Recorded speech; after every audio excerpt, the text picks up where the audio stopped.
Taxi वाले तो ऐसे सोच रहे हैं कि क्या चल रहा है जीवन में।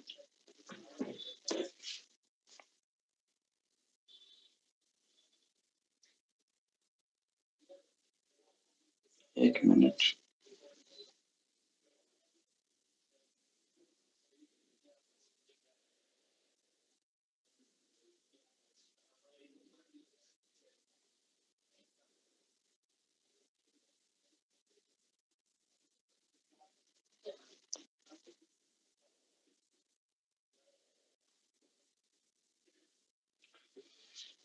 हम्म। तो सेशन शुरू करें। तो जैसा कि मैंने आपको बताया था कि सेकेंड ईयर की रिपोर्ट्स के नाम आपको याद रखने हैं, ठीक है। क्योंकि शॉर्ट नोट्स जो मैंने बनाए थे वो तो मिले नहीं, मतलब वो किसी के पास चले गए या फिर मिल नहीं रहे। ठीक है। एक बार सचिन, आप क्लास में थे क्या लास्ट वाली में? ऑनलाइन में था सर। ओके ओके ओके, ठीक है ठीक है। तो हम लोग डिस्कस करते हैं थोड़ा सा बेसिक। ये तो सारी चीजें ऑलरेडी मैं डिस्कस कर चुका हूँ कि पॉलिटी को कैसे डील करना है। 8 क्वेश्चन पॉलिटी के आ रहे हैं, 11 से 14 और 1 से 4, 11 से 14। ये बाकी सारी चीजें तो मैं डिस्कस कर ही चुका हूँ। इसके अलावा कौन कौन से पीवाई के इम्पोर्टेंट टॉपिक हम लगा चुके हैं वहां पे, तो इस पर एसेच करने की कोई जरूरत है नहीं। इसके अलावा ध्यान दो, मतलब जो इम्पोर्टेंट टॉपिक है, अगर कोई एक्ट आया है या कोई लॉ आया है तो उससे रिलेटेड हम लोग चीजें देख चुके हैं। पॉलिटी की बेसिक बेसिक चीजें मैंने करवा दी है, तो मैं इसको बस गो थ्रू करवा रहा हूँ। ऐसी कोई चीज तो नहीं है ना जो आपको यूज करनी है। Introduction, conclusion, reading between the line में ऑलरेडी आपको समझा चुका हूँ कि क्वेश्चन को कैसे तोड़ना है। और एक चीज मैं और आपको बता चुका हूँ कि अगर आप अभी वो इश्यू आ रहा है तो अभ्यास में मैं बाकायदा चारों पेपर हैं उनका एक एक क्वेश्चन मैं आपको कर बताऊंगा कि इस पेपर को कैसे तोड़ना था, इसको कैसे डील करना था। तो उसकी भी हम लोगों की प्रॉपर वो होगी, तो उस पर भी आपको चिंता करने की जरूरत नहीं है। तो अभी बस मैं ये दिखा रहा हूँ कि ये सारी चीजें ऑलरेडी आर्टिकल, अनुच्छेद, आयोग ऑलरेडी मैं करवा चुका हूँ आपको। डेटा फैक्ट ऑलरेडी करवा चुका हूँ। ठीक है। तो ये सारी चीजें तो मैं आपको ऑलरेडी करवा चुका हूँ। परिभाषा आधारित हो गया, इंट्रोडक्शन, ये सारी चीजें, डेफिनेशन, आर्टिकल, डिफरेंट टाइप के इंट्रोडक्शन में आपको करवा चुका हूँ कि नहीं, या मैंने पीडीएफ भेज दिया होगा आपको। तो एक बार उस पीडीएफ से गो थ्रू हो जाना, उसमें अच्छे आंसर क्या है, बुरे आंसर्स क्या है, बुरे इंट्रोडक्शन क्या है, अच्छे इंट्रोडक्शन क्या है, ऑलरेडी उस पीडीएफ में सब है। कंक्लूजन आपको कैसे लिखने हैं उन पीडीएफ से गो थ्रू हो जाना, एटलीस्ट तो आपको पता लग जाएगा, क्योंकि ज्योग्राफी वाले क्वेश्चन में कंक्लूजन लिखने में बच्चों को इश्यू आता है। ठीक है। तो वो जो मैंने पीडीएफ आपको शुरू में भेजी थी उनसे एक बार गो थ्रू हो जाना, आपको उसमें आइडिया हो जाएगा कि आपको करना क्या है एक्चुअली। ठीक है। इसको अब मैं उसमें कर रहा हूँ और उसके बाद फिर हम लोग इसी में एड ऑन करते रहेंगे पेजेस। आज का जो ओवरऑल टॉपिक है वो है सेकेंड एआरसी। क्या है भाई लोग? तो सेकेंड एआरसी की रिपोर्ट का नाम तो सबको पता होगा ना, कि कौन सी रिपोर्ट है, कितने रिपोर्टर, उनके क्या क्या एस्पेक्ट।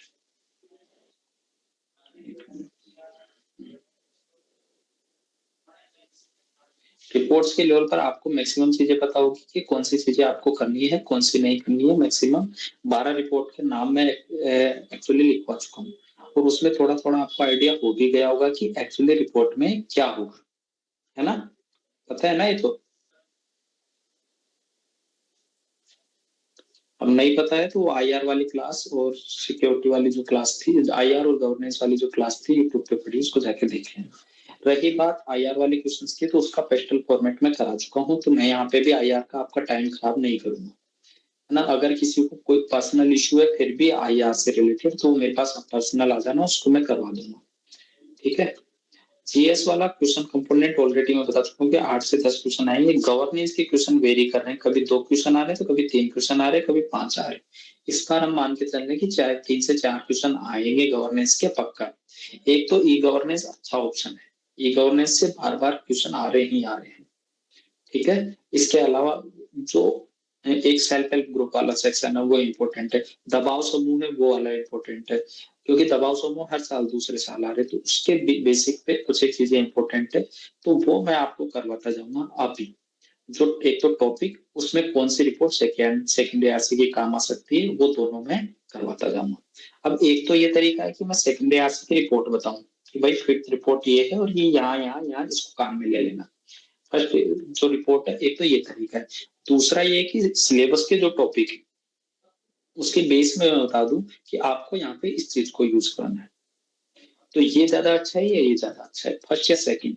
अब आप अपने अनुसार मैसेज करके डाल दो कि कौन से तरीके से आपको उसको करना है।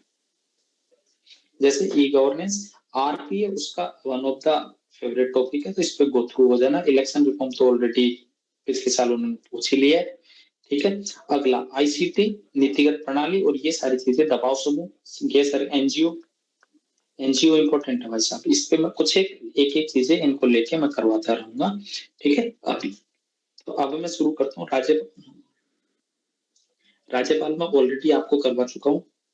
ठीक है। उसके अलावा हाल ही की जो घटना है, ये सारी चीजें बेसिक जो आरपीएस से रिलेटेड 2022 में क्वेश्चन पूछा, 2019 में पूछा, जैसे दबाव समूह हो गया, ई गवर्नेंस हो गया। मैं बोला आपकी ई गवर्नेंस, दबाव समूह, आरपीए तो इस बार इंपॉर्टेंट नहीं है इतना, लेकिन हाल ही में जो गवर्नेंस से रिलेटेड कोई प्रोग्राम स्टार्ट किए गए हैं तो उनको एक बार गो थ्रू हो जाना। बाकी तो सारी चीजें इंपॉर्टेंट है।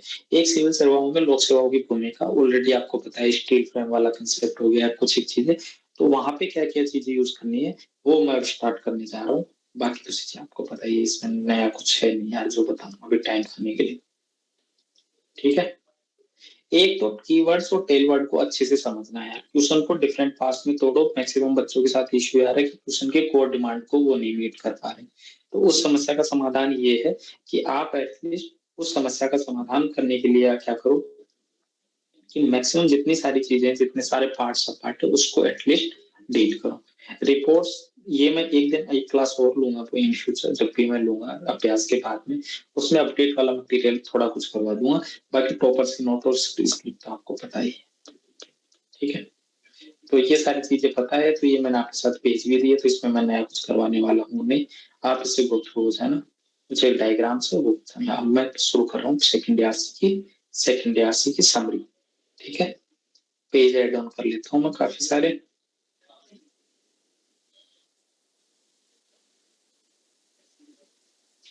ठीक है। अब मैं लिखाता जा रहा हूँ, नोट डाउन करते जाना, बाद के लिए कुछ मत छोड़ना। ये क्लास लास्ट है, फाइनल है, इसको दोबारा मतलब देखने की जरूरत भी ना पड़े। अब बात कर रहे हैं हम सेकेंड आरसी की फर्स्ट रिपोर्ट।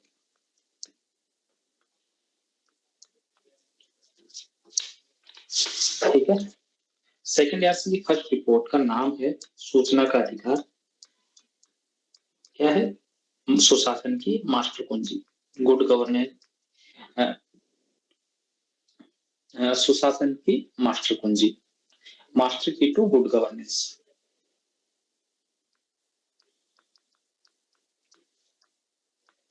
जहां पे भी आरटीआई वाला क्वेश्चन है, आपके लिए कुछ एक फैक्ट इंपॉर्टेंट है जानने। कौन कौन से? एक तो आरटीआई की धारा 4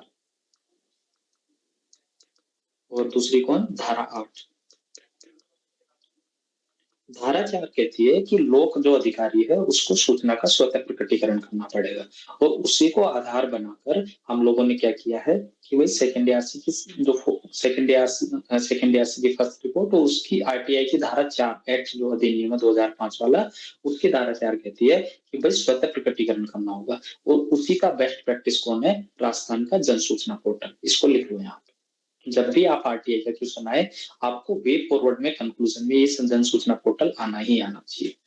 अगर मैं बात करूं एक और इसके सुप्रीम कोर्ट के केस की, तो इसका सुप्रीम कोर्ट का केस है हमदर्द दवाखाना। मैंने इसी को नोट्स में नहीं लिखा है, मैं यही लिखाता जा रहा हूँ, तो इसको नोट डाउन करते जाना। ठीक है। हमदर्द दवाखाना बनाम भारत संघवाद,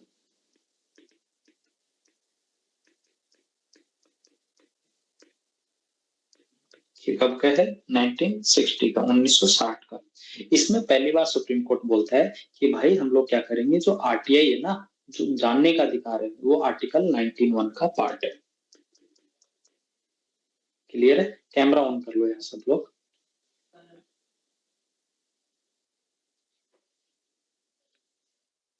ठीक है।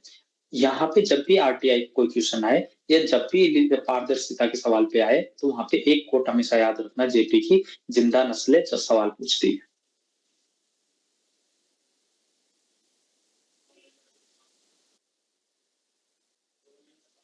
ठीक है। धारा जो 8 है, जो इसकी धारा 8 है, वो कहती है कि कुछ आधारों पर छूट छूट प्रदान करती है पारदर्शिता की आरटीआई अधिकार के तहत।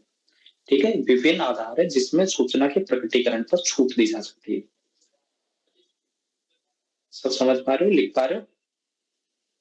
स्पीड ठीक है? गर्दन तो हिला दो। नहीं लिख पा रहे हो? अच्छा, इंग्लिश में बोलो। ठीक है। जो धारा 4 जो सेकेंड आरसी की सॉरी आरटीआई एक्ट है, उसका जो फोर्थ वो है प्रोविजन, उसमें कहा गया है कि जो सूचना का ना वो आपको स्वतः प्रकटीकरण करना पड़ेगा, कि उसके लिए आपको बातें नहीं किया जाए। ये रूल है कि आप जैसे ही आप अनेबल करो अपना सिस्टम, आपके लिए कंपल्सन है कि आप अपनी जो इंफॉर्मेशन है उसको स्वतः ही मतलब सेल्फ ही मतलब लोगों के सामने रखो। उसको क्या बोलेंगे यार, मेरे को नहीं आ रहा इंग्लिश में। ठीक है, ये एक इश्यू। सुप्रीम कोर्ट का केस है हमदर्द। दवाखाना वो होम्योपैथी जो भी। हाँ, हिंदी में भी यही लिखते हैं यार, इंग्लिश में भी हमदर्द दवाखाना का नाम Bharat union of state of India 1960 का। ठीक है, जिंदा नस्लें सवाल पूछती, इसका तो पता ही है। ठीक है, अब यहाँ पे कुछ एक एक्ट जो अपने को यहाँ पे लिखने हैं आरटीआई की पहली सेकेंड आरसी, जहां पे भी आरटीआई का कोई क्वेश्चन आए, मैं बस ओवरऑल आरटीआई को डील कर रहा हूँ ना। जहां पे भी क्वेश्चन आए, कुछ एक प्रॉब्लम है, जैसे सिविल सेवा आचरण नियमावली, कोड ऑफ कंडक्ट कोड 1964। इसमें ये कहता है कि भाई बिना प्राधिकार के कोई भी सूचना को संप्रेषित नहीं करोगे आप। बिना आपकी अथॉरिटी के आप किसी भी सूचना को उसका ट्रांसफर नहीं करोगे। ठीक है, ये कहाँ पे आएगा? आरटीआई में बाधा। जब भी आप मतलब प्रॉब्लम की बात करोगे, आरटीआई में जब भी प्रॉब्लम की बात की जाएगी, ये चीज काम आएगी। ठीक है, इतना क्लियर। दूसरा क्या है? गोपनीयता का कानून, गोपनीयता सुरक्षा, गोपनीय सुरक्षा कानून 1923। ये क्या है कि भाई ऑफिशियल सीक्रेसी एक्ट 1923 ये कहता है कि राष्ट्रीय सुरक्षा के लिए कोई भी सुरक्षा को गोपनीय बनाया जा सकता है। ठीक है, ये आरटीआई के डायरेक्ट इनवर्सली प्रोपोर्शनल है। समझ में आ गया? अगला क्या है? भारतीय साक्ष्य अधिनियम।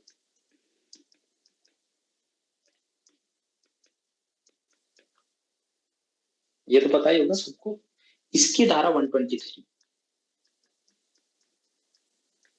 ये कहती है कि विवाद जो भी विभाग का अध्यक्ष है ना, उसके पास सूचना की गोपनीयता पारदर्शिता संबंधित नियम निर्णय होते हैं, तो वो अपने अनुसार डिस्क्रिप्शन लेगा। तो ये कुछ एक कानून है जो पारदर्शिता की संस्कृति के खिलाफ अवरोध उत्पन्न करते हैं। इसके अलावा चौथी चीज क्या है कि संसदीय सदस्य है ना, उसकी गोपनीयता की शपथ।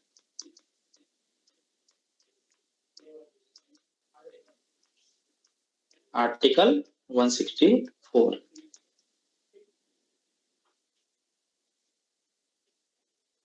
ठीक है, अब इन सारी चीजों का समाधान क्या हो? ये तो प्रॉब्लम हो गई। हाँ सर, बिल्कुल, ये तो हो गई प्रॉब्लम। अब बात करनी है हमको सॉल्यूशन की। अगर मैं बात करूं इसके सॉल्यूशन की, तो हम लोगों को क्या करना है?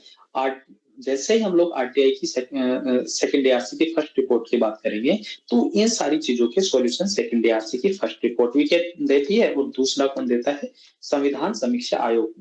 ये कब बना था? 2000 में, वेंकट कमीशन।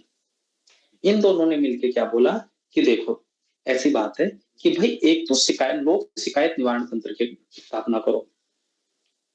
ठीक है, इंग्लिश समझ में आ रही है ना इतनी तो? दूसरा क्या करना चाहिए कि ये मंत्री की पारदर्शिता की शपथ थी ना, गोपनीयता की शपथ थी, इसको पारदर्शिता की शपथ में बदल दो। कि भाई सबसे पहले आप हायर लेवल से स्टार्ट करो ना, कि पारदर्शिता की संस्कृति की शुरुआत करनी है। गोपनीयता की संस्कृति, कल्चराइजेशन ऑफ सीक्रेसी की जगह पारदर्शिता की संस्कृति को अपनाना है अपने को, ये कीवर्ड होगा, ये कंक्लूजन का कीवर्ड है। 2 मिनट सर इसी से करवा। अगला सूचना का जो वर्गीकरण है, क्योंकि यहाँ पे जो ये सूचना का वर्गीकरण था धारा 123 के तहत क्या था कि भाई ऑफिशियल को वो था इशू, तो वहां पे हम लोगों को अगर पारदर्शिता लानी है तो वहां पे क्या करेंगे, सूचना की ग्रेडिंग कर दो। अगर नेशनल सिक्योरिटी से ज्यादा इंपॉर्टेंट है तो उसको प्रायोरिटी पे उसको बैन करवाओ, नहीं तो उसको पारदर्शिता के हिसाब से चलने दो। अगला अगला क्या हो सकता है, ये सारी चीजें हो गई। अगला क्या है, अब जहां पे भी एक चीज जो आरटीआई की जो सेकंड फर्स्ट रिपोर्ट है ना, उसका कंक्लूजन क्या है कि भाई आरटीआई ना पेनिसिया नहीं है, रामबाण नहीं है, वो प्रशासन में सुधारने का एकमात्र साधन जरूर है। अर्थात वो दवाई का इलाज है, वो दवाई का समाधान नहीं है बीमारी का। ठीक है, तो ये कंक्लूजन हो जाएगा अगर आपको जिस तरीके से क्वेश्चन पूछा जाए उस तरीके से आपको डील करना है। तो आरटीआई वाला जितने भी फैक्ट थे, जितने भी सेकंड आरसी की फर्स्ट रिपोर्ट की काम की चीजें थी, वो मैंने आपको डील करवा दी। ये आपके वैल्यू एडिशन के रूप में काम आ जाए। ठीक है, पारदर्शिता की संस्कृति, विकेंद्रीकृत शासन, ये बेसिक चीजें हैं जो आपको इसमें ऑलरेडी इंक्लूड करनी ही करनी है। ठीक है, अगला मैं आता हूं ई गवर्नेंस। ये कौन सी रिपोर्ट है?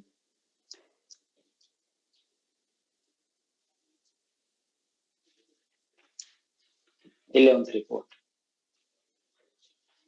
अगर मैं 11th रिपोर्ट की बात करूं तो 11th रिपोर्ट कहती है सेम चीजें जो हम लोगों ने देखा था। अभी यहाँ पे क्या देखा है, आरटीआई सुशासन की मास्टर कुंजी है ना, सेम कीवर्ड वहां पे बदल जाएगा। वहां पे कीवर्ड क्या हो जाएगा कि ई गवर्नेंस सुशासन की मास्टर कुंजी, कीवर्ड हो गया।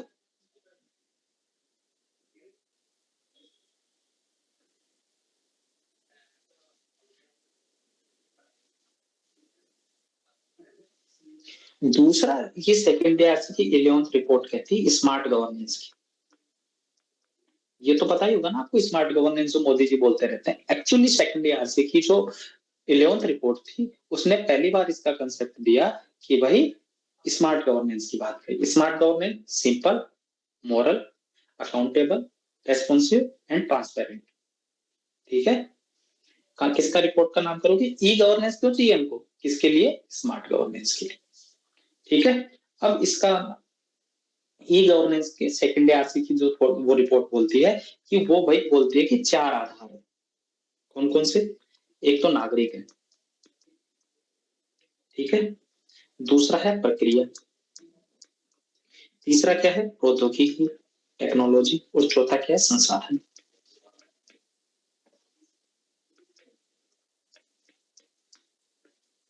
ये सेकेंड आरसी के 4 पिलर है। अगर इसको आपको ऐसे नहीं लिखना तो ऐसे समझो, इसका एक डायग्राम बता देता हूँ। बाकी तो मैक्सिमम चीजें ई गवर्नेंस में आपको पता ही, G2G वो सारी चीजें पता है, सेकेंड आरसी में वही सारी चीजें बोली है। इसके अलावा 2 चीजें काम करनी है कि जो यार जो ई गवर्नेंस इसका डीपनिंग भी हो और वाइडनिंग भी हो, एक ये कीवर्ड है। मतलब आपका जो विभाग है, एक तो मंत्रालय से लेकर पंचायत तक, ये है वाइड डीपनिंग, और एक मंत्रालय से दूसरे मंत्रालय तक, एक अधिकारी से दूसरे अधिकारी तक, दोनों और वाइडनिंग भी हो।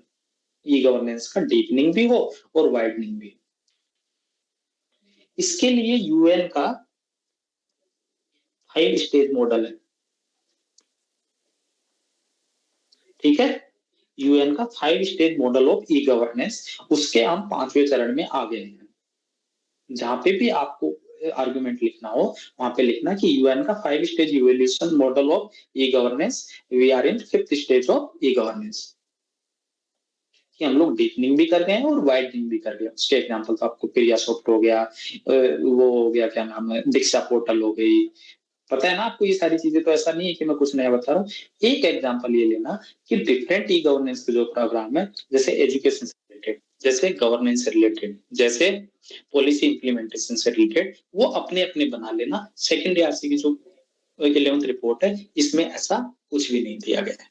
ठीक है, दूसरा कुछ एक बेसिक चीजें हैं कि भाई ई गवर्नेंस ना सिटीजन सेंट्रिक हो, ना कि प्रशासन सेंट्रिक, गवर्नेंस सेंट्रिक। ठीक है। दूसरा क्या होना चाहिए कि भाई मार्केट बेस्ड इनोवेशन तो इसमें हमेशा अलाउ किए जाने चाहिए वे फॉरवर्ड में। इसको लिखते जाना, मैं नहीं लिख रहा हूं। अब ये क्या काम करेगा ये तो आपको पता ही है कि भाई क्या काम करेगा, ये तो सारी चीजें पता नहीं है। इसके लिए कुछ एक इन्होंने प्रोजेक्ट का नाम दिया है, वो मैं सेकेंड ईआरसी के प्रोजेक्ट का नाम मैं बता देता हूँ। हालांकि आउटडेटेड चीजें हैं, अगर आप नए प्रोजेक्ट डाल दोगे तो बहुत अच्छा है, क्योंकि जब ये सेकंड ईआरसी बनी थी 2007-8 के आसपास, तो उस टाइम जैसे भूमि राशि प्रोजेक्ट हो गया, केरला का फ्रेंड से अप्रोच हो गया, उस टाइम के लिए काफी मतलब उस टाइम के लिए काफी इनोवेटिव थे। लेकिन आज के पर्सपेक्टिव में मैं बात करूं तो हम लोग सारा संजीवनी वाला, ई संजीवनी वाला प्रोजेक्ट लेंगे ना भाई। मेडिकल हेल्थ का मेडिकल जो स्वास्थ्य कार्ड है वो लेंगे ना एग्जाम्पल। हम नेशनल लेवल पर बेस्ट प्रैक्टिस को अपना चुके हैं, तो नया तो उनको तो पुरानी चीजों को तो अब जैसे सिंगापुर वन था, सिंगापुर वन क्या था कि पूरा वन नेशन वन एक सिस्टम बना दिया, one nation one ration card हमारा बेस्ट प्रैक्टिस है भाई, उससे अच्छा है आज। ई गवर्नेंस का एग्जाम्पल।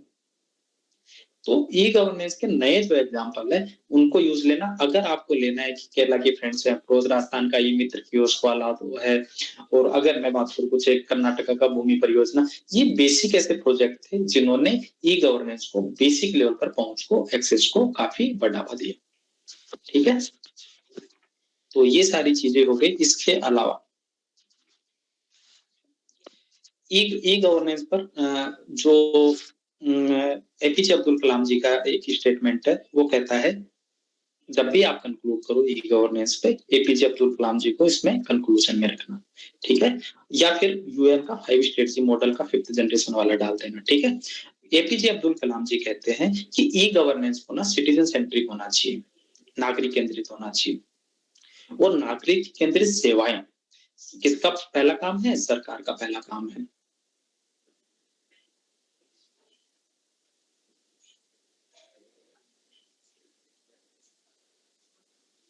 और किसी वर्ल्ड के किसी भी देश ने, किसी भी देश के 1 अरब लोगों ने आज तक कोई भी ई गवर्नेंस प्रणाली लागू नहीं की है, लेकिन इंडिया उसमें अग्रणी भूमिका में आ सकता है। ये उनका स्टेटमेंट था एपीजे अब्दुल कलाम जी का। ठीक है। तो ई गवर्नेंस से रिलेटेड जो भी आपको अच्छी लाइन लिखी वो एपीजे अब्दुल कलाम जी के नाम से लिख सकते हो, क्योंकि उन्होंने इंडिया बियॉन्ड 2020 में काफी बात कही है ई गवर्नेंस की। ठीक है। अब ई गवर्नेंस के लिए कुछ एक वे फॉरवर्ड क्या थे? क्या था? एक तो डीपनिंग और एक वाइडनिंग। अरे यार एपीजे अब्दुल कलाम जी का जो भी आपके मन में आए ना वो लिखा जाना। ठीक है। वही एपीजे अब्दुल कलाम जी का कोट था। बस कोशिश करना है कि जो वर्ड्स है ना थोड़े प्रोमिनेंट लेना, कि भाई नागरिक केंद्रित शासन जन आधारित केंद्र की अवधारणा का आधार है। ऐसे भी लिख सकते हो, ये भी अपने आप में एक स्टेटमेंट बोलना ही होगा कहीं ना कहीं यार। सिटीजन सेंट्रिक अप्रोच का बेस है क्या ई गवर्नेंस? कुछ भी लिखोगे मतलब चल जाएगा, ऐसा नहीं है कि उसको वो लाइन मिलाएगा कि कहीं बोला था कि नहीं बोला था। सेकंड ईयर की फर्स्ट रिपोर्ट में लिखा हुआ काफी बड़ा भाषण है, मैं उसको पूरे को समरी थोड़ी करवाऊंगा। बस उनका कोटेशन है सेकंड ईयर की इस रिपोर्ट में, 11th रिपोर्ट में।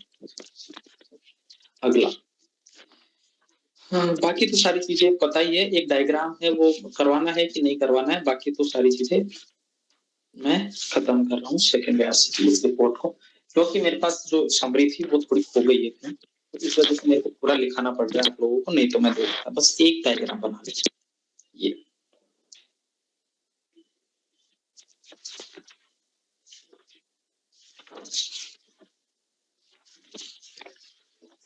क्या डायग्राम था, एक मिनट। हाँ, कुछ एक बेस्ट प्रैक्टिस जैसे फेसलेस असेसमेंट टैक्स सिस्टम का अभी जो आया है। ठीक है। ये क्या है? बेस्ट प्रैक्टिस है। विवाद से विश्वास तक, Jan Dhan Aadhaar mobile DBT, RTI,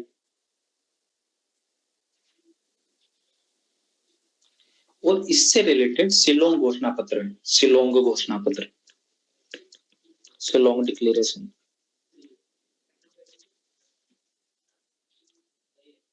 ठीक है।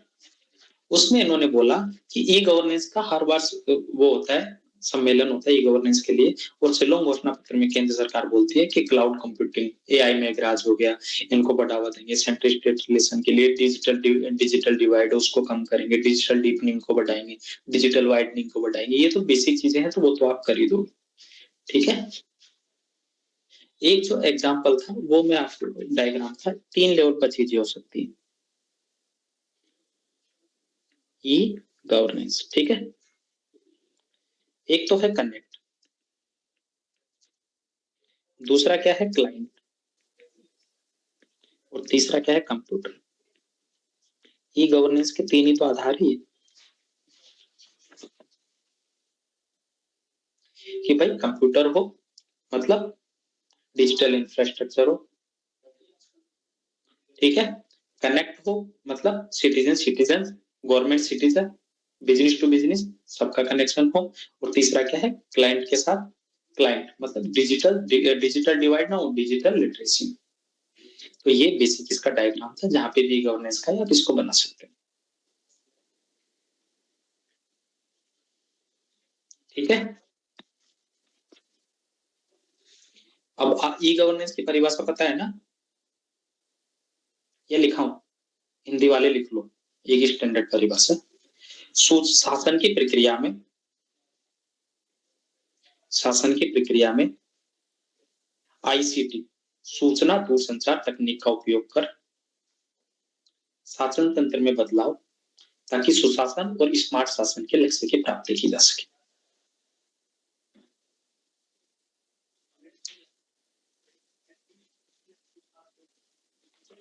इसका डायग्राम बनाना हो, शासन, जनता, ई गवर्नेंस, ये ब्रिज की तरह काम करेगा। मैंने एक दूसरा डायग्राम बनाया, वो मैं नहीं दे रहा उसको, क्योंकि वो थोड़ा सा कॉम्प्लेक्स है, उसको मैं नहीं दे रहा हूँ, ठीक है। इसके कंक्लूजन में एक दे सकते हो, IT plus IT equal to IT, information technology, India talent, India tomorrow, XYZ should be,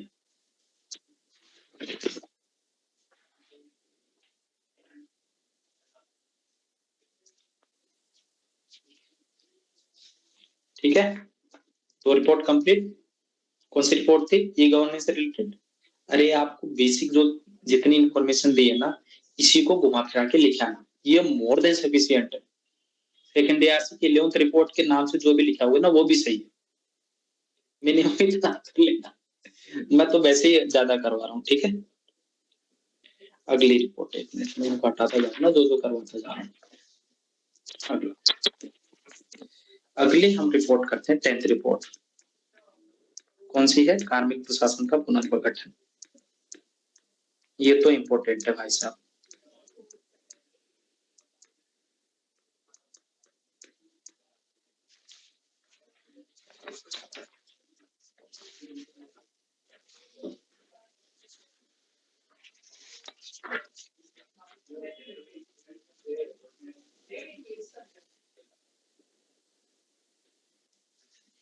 इसमें कुछ एक कीवर्ड है जो मैं आपको दे रहा हूँ ना, एक मिनट।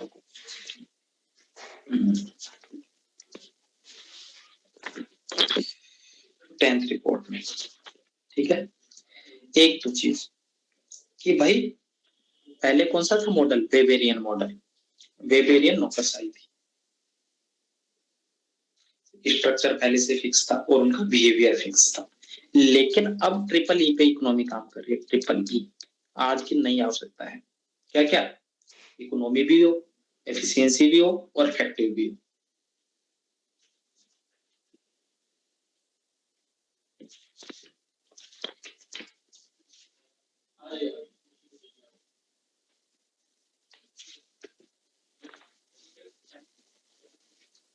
लिख लिया।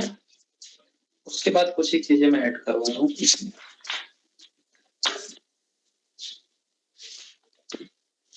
एक मिनट, लेटरल एंट्री तो नहीं,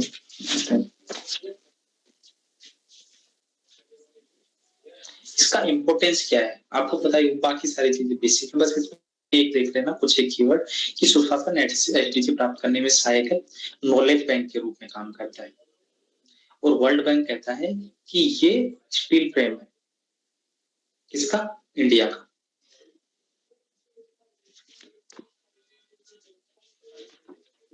अब मैं ये नहीं बता रहा कि अब ये ना लेटरल एंट्री का समर्थन करता है यहाँ पे सेकंड एआरसी, ठीक है। अब कुछ सेकंड एआरसी की समरी कर रहा हूँ, है ना, क्या क्या सुधार की आवश्यकता बताता है। जहाँ पे भी समस्या है वो यही है, सुधार उन्हीं पे बताया जाता है जो समस्या हो, ठीक है। मैं वे फॉरवर्ड बता रहा हूँ मैक्सिमम चीजों को, क्योंकि हमारे वही काम आएगा। अगर पहला मैं बात करता हूँ मूल्य के स्तर पर, जो वैल्यूज के लेवल पर जो हमें चेंज करने पड़ेंगे, क्योंकि हम कल्याणकारी राज्य के साथ मार्केट बेस्ड इकोनॉमी भी है, तो हम लोगों को दोनों में संतुलन साधना है। हमको इंटीग्रिटी भी चाहिए और हमको क्या चाहिए? कंपैशन भी चाहिए। इसके लिए इन्होंने बोला कि 360 फीडबैक सिस्टम बनाओ भाई साहब,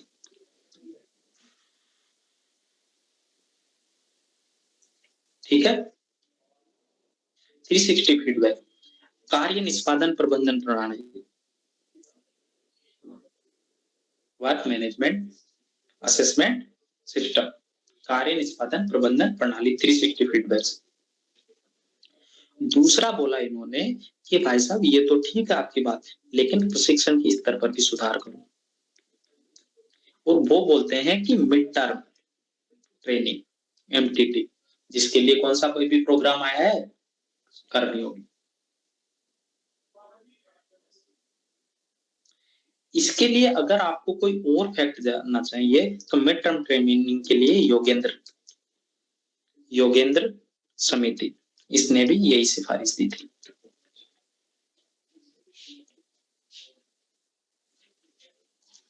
दूसरा इन्होंने बोला कि कार्य निष्पादन प्रोत्साहन स्कीम लाई जाए, कि आपने काम कितना बेहतर किया है उसके हिसाब से आपको प्रोत्साहन दिया जाए। दिक्कत क्या है कि भाई अगर आपने खराब काम किया तो आपको दंड मिलेगा, लेकिन अच्छा काम नहीं किया, अच्छा काम किया तो आपको पुरस्कार मिलेगा ही नहीं। लेकिन उसी को बेस बनाकर हम लोगों ने क्या किया, सिविल सर्विस से रिलेटेड बेस्ट प्रैक्टिस के लिए अवार्ड देना शुरू किया। जो सिविल सेवक एक ही दिन दिए जाते हैं वो बेस्ट प्रैक्टिस।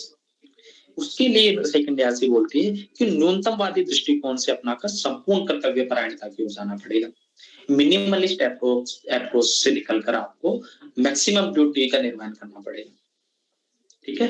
ओवरऑल ड्यूटी को आपको समझना पड़ेगा।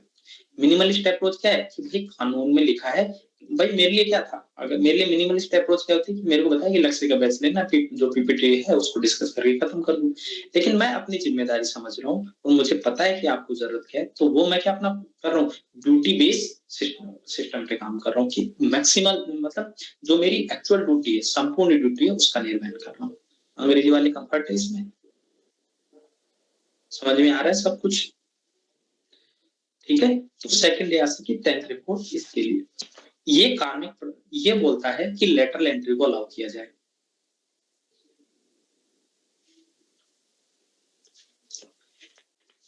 ठीक है। और लेटरल एंट्री के पक्ष में देता है कि भाई अब क्या है, जो आधुनिक डोमेन में क्या है, कॉम्प्लेक्सिटीज बढ़ गई है, बायोटेक्नोलॉजी जैसे नए नए आयाम जुड़ गए, ठीक है। और ड्राईलैंड फार्मिंग, आईटी जैसे चीजें बढ़ गई है, वर्क कल्चर में चेंज आ जाएगा, यथास्थितिवाद से समाधान मिलेगा, साथ ही साथ नई ऊर्जा नवाचार जैसी चीजें हमारे शामिल होगी, ठीक है। इसके अलावा और अगर मैं सुधारों की बात करूं तो मिड टर्म ट्रेनिंग 360 फीडबैक, इसके अलावा क्या होगा, गोपनीयता रिपोर्ट होती है, वार्षिक गोपनीयता रिपोर्ट होती है सिविल सेवकों की, उसकी जगह इन्होंने बोला कि अब कार्य निष्पादन रिपोर्ट हो आपकी,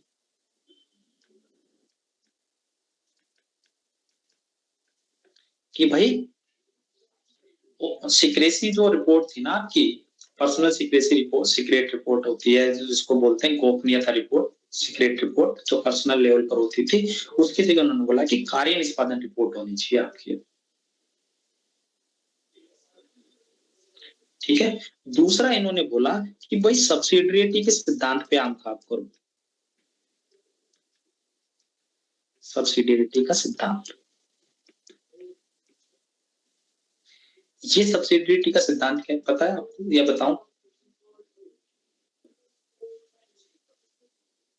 सब्सिडियरिटी का सिद्धांत ये है कि भाई आप उतना ही काम करो जितना आवश्यक हो, बाकी काम नीचे विकेंद्रीकृत कर दो।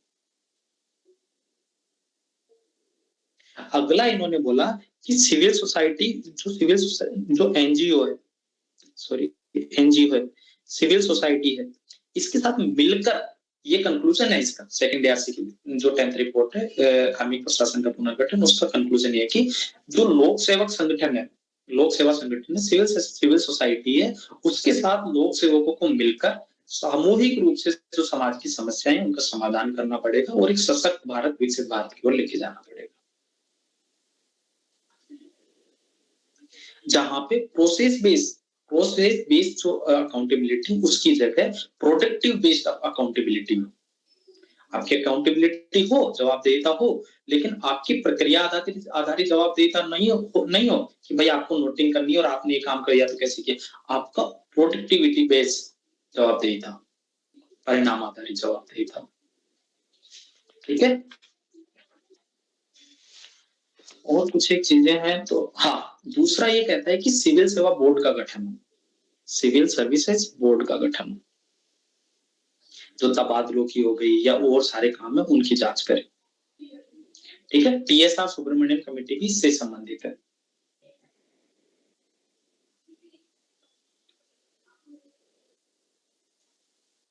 इसकी सेकंड आरसी की 10th रिपोर्ट की एक मतलब मस्त कोट है कि जब तक आप नष्ट नहीं करोगे ना, तब तक नए का निर्माण नहीं करोगे। तो ये परंपरागतवादी जो दृष्टिकोण है, इससे आगे जाके हमको मैक्सिमलिस्ट अप्रोच की ओर जाना पड़ेगा।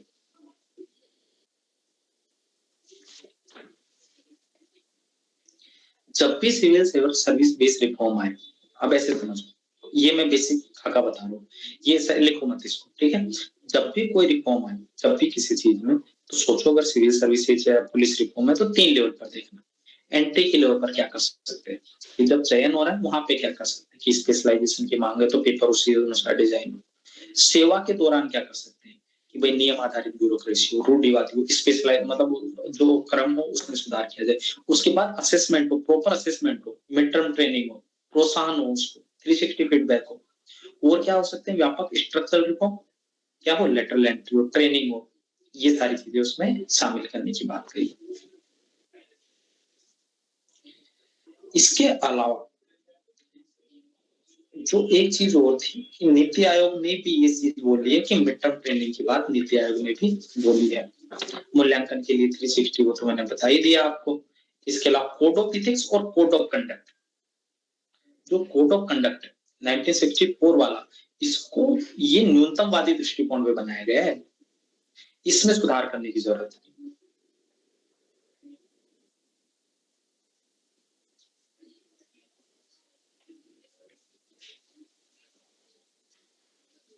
दूसरी एक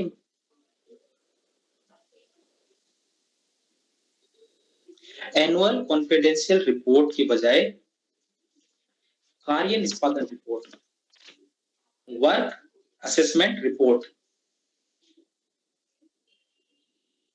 उसकी ओर जाना है। भाई कॉन्फिडेंशियल रिपोर्ट क्या हो, उसके काम के साथ 360 फीडबैक हो उसका, तभी तो एक बेहतर प्रशासक हो सकता है। मैं ना यहाँ पे इतना समझा नहीं रहा हूँ क्योंकि मैं अपनी समय की सीमाओं को साथ लेके चल रहा हूँ, ठीक है। तो मैं ये मान के चल रहा हूँ कि आप इतनी समझ बना के बैठे हो और आप इनको यूज ले लो, ठीक है। अगर मैं समझाऊंगा तो एक रिपोर्ट एक दिन में करवा पाऊंगा, काम की चीजें मैं डिस्कस करते रहा हूँ, ठीक है। एक पीरियोडिक अप्रेजल हो, ताकि अनिवार्य सेवा मुक्ति का प्रावधान हो। क्यों? क्योंकि भाई साहब आपका कार्य निष्पादन अच्छा नहीं है, एक बार आप अधिकारी बन गए, उसके बाद आपकी अगर इस तरीके से काम नहीं किया तो आपके लिए, प्रशासन के लिए एक बोझ बनकर बन जाओगे। उसको बोलते हैं रेगुलेटरी कोलेस्ट्रॉल, मेरे को याद होगी सारी कीमत। तो रेगुलेटरी कोलेस्ट्रॉल नहीं बनना है उनको, उनको अनिवार्य सेवा मुक्ति करो पीरियोडिक अप्रेजल के साथ। जैसे हाल ही में क्या हुआ था, 27 IRS थे ना, उनको अनिवार्य सेवा मुक्ति दी थी, ठीक है। एक मस्त आपके लिए केस स्टडी के लिए आपको मस्त चीज दे रहा हूं कि जहां पे भी लोक सेवा से रिलेटेड आपको कोई सुधार की बात की जाए या प्रशासन से रिलेटेड आपको कोई बात की जाए तो इस रिपोर्ट को काम में लेना। और एक केस और दे रहा हूं, TSR Subramaniam versus union of India 2013 का केस। जहां पे भी आप बोलोगे ना कि भाई मैं मंत्री जी की बात नहीं मानूंगा और मैं उनको बोलूंगा कि आप लिखित सलाह दो तब मैं आपकी बात मान लूंगा, क्योंकि कई बार धमकाने वाली केस स्टडी आती है ना भ्रष्टाचार वाली, तो वहां पे आप लिखना कि TSR Subramaniam versus union of India 2013 case में सुप्रीम कोर्ट कहता है कि आप ना लिखित ऑर्डर पर ही कार्रवाई करोगे, मौखिक ऑर्डर पर कार्रवाई नहीं करोगे लोक सेवा। तो ये कहाँ काम आएगा आपकी केस स्टडी में। तो ये सिविल सर्विसेज रिफॉर्म से रिलेटेड बेसिक वो थी सेकंड ARC की 10th रिपोर्ट में बोली। इतना लिख लिया, ये वजन तो नहीं हो रहा आपके लिए, एकदम वही चीजें हैं जो आपने पहले पढ़ी है, बस इनको एक वे मिल गया कि किसको बेस बना के आपको बात करनी है। ठीक है, एक मिनट में और देख लेता हूँ कुछ और है क्या। एक फिटनेस बार की कंसेप्ट दिया इन लोगों ने, फिटनेस बार। फिटनेस बार क्या हुआ कि भाई 20 वर्ष पूरा होने के बाद आप देखो कि कोई जो लोक सेवक है वो लोक सेवा की जो आवश्यकता है उनके फिटनेस बार में बैठ रहा है कि नहीं बैठ रहा। अगर नहीं बैठ रहा तो उसको मिड टर्म ट्रेनिंग दो, और अगर फिर भी नहीं मान रहा तो उसको निपटा डालो, जैसे मोदी जी ने 27 IAS ऑफिसर के साथ किया।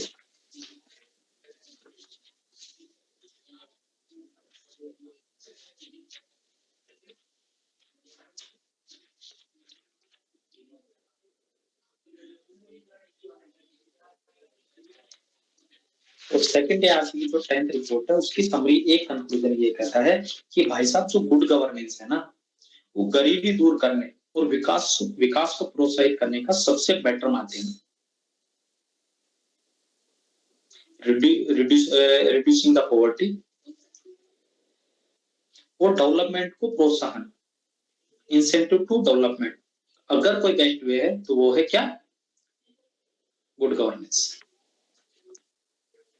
आई होप कि सेकंड ARC की 10th रिपोर्ट भी गई। तो 3 रिपोर्ट हो गई, 10th रिपोर्ट हो गई, 11th रिपोर्ट हो गई और फर्स्ट रिपोर्ट हो गई। अब मैं बात कर रहा हूँ 12th रिपोर्ट की।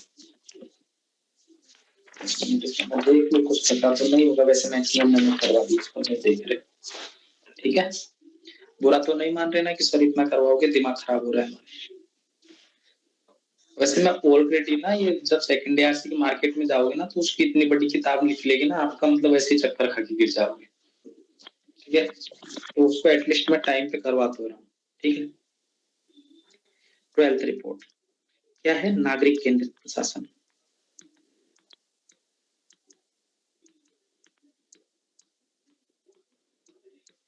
आपको देखो मिनिमलिस्ट इतना ध्यान रख लेना कि सेकंड ARC की कितने नंबर रिपोर्ट में किस किस चीज के बारे में कहा है, बाकी तो आपके जो मन में है ना वो भी लिखा है।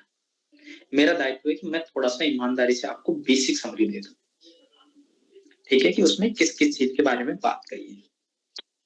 ठीक है, नागरिक केंद्रित शासन वाले जो एक कंसेप्ट था गांधी जी वाला, मैं ऑलरेडी बता चुका हूँ, ये वाला और ये वाला बता चुका हूँ ना, ये वाला कंसेप्ट।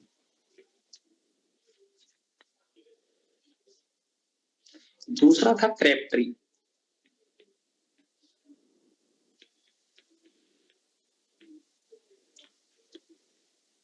ये पता है आपको, ये बताओ क्रैप ट्री क्या है क्या नहीं है।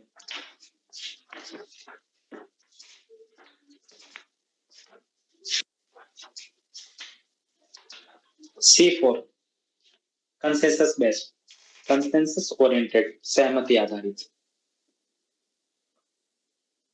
R4 रेस्पॉन्सिव,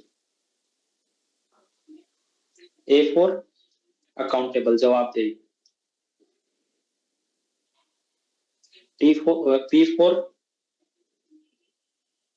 पार्टिसिपेटरी सहभागिता आधारित, T4 ट्रांसपेरेंट पारदर्शी, R4 रेस्पॉन्सिव अनुक्रियाशील, E for effective and efficient, दक्ष और E for equitable and inclusive, समावेशी और समताधारी। ये गुड गवर्नेंस के 8 पिलर हैं जो किसने बोले हैं? किसने बोले? कोई बता दो अब तो।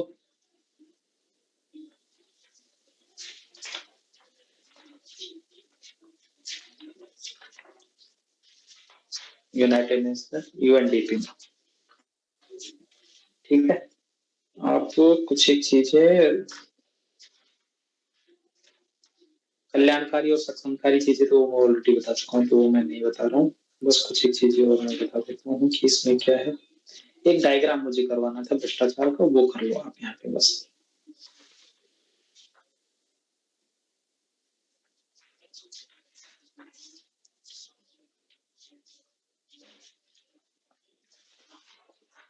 हाँ, ये डायग्राम कर लो। यहाँ पे है भाई नागरिक, सिटीजन। यहाँ पे है प्रशासक, यहाँ पे है उद्योगपति, और यहाँ पे है राजनीतिक। ठीक है, बना रहे हो कंटिन्यूस? ये भाई साहब, ये इतने बॉक्स हैं। अब इनका कहीं ना कहीं कुछ ना कुछ संबंध चलता होगा। ये क्या कर रहा है? राजनीतिक इसको पैसा दे रहा है। वो क्यों दे रहा है? वोट खरीदने के लिए।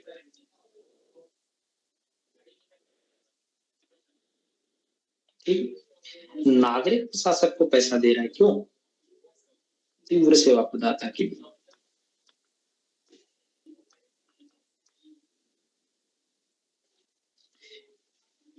ये प्रशासक राजनीतिकार को क्यों पैसा दे रहा है? ट्रांसफर के लिए।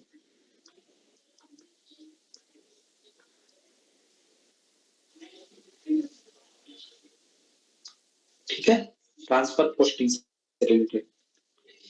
ये भाई साहब इसको पैसा दे रहा है राजनीतिकारों को, क्यों? कैंपेन की फाइनेंसिंग। और ये क्यों दे रहे हैं कि लाइसेंस कॉन्ट्रैक्ट दे दो।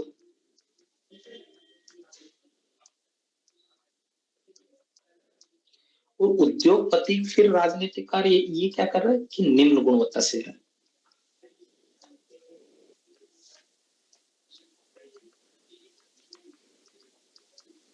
तो ये पूरा का पूरा भ्रष्टाचार का चक्कर है। अगर पूरा भ्रष्टाचार पे क्वेश्चन आ जाए तो यहाँ पे डायग्राम समझ में आ गया? ये किसको पैसा कौन दे रहा है? ठीक है, अब मैं ये नहीं बता रहा कि भ्रष्टाचार कौन। विवेक, एक डायग्राम बता चुका ना मैं। विवेकाधिकार, एक अधिकार मायने जवाबदेही इक्वल टू भ्रष्टाचार, करवा चुका ना सबको। ठीक है, तो वो मैं नहीं करवा रहा हूँ।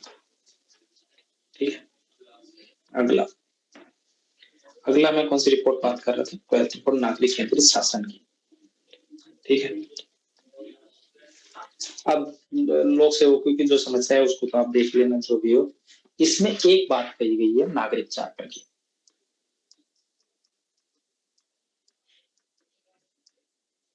अब सिटीजन चार्टर क्या है आपको पता है?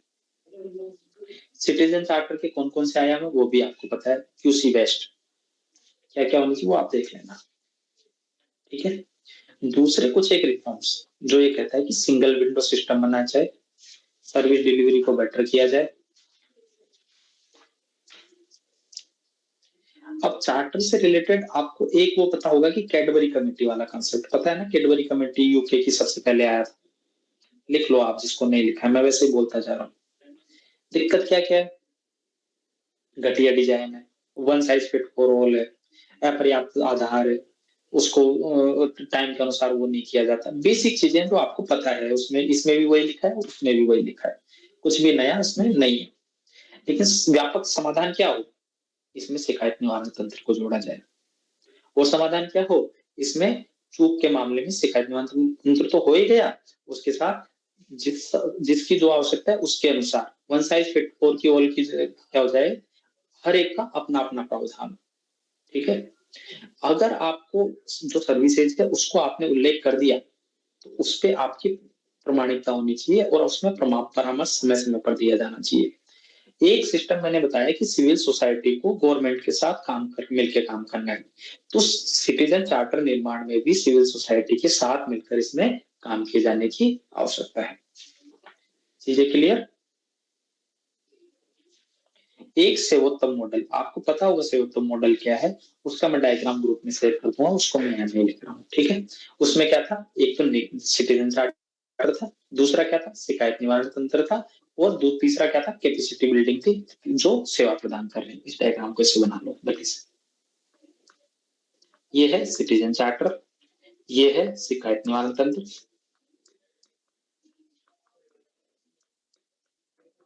तीसरा क्या है, सेवा प्रदाता,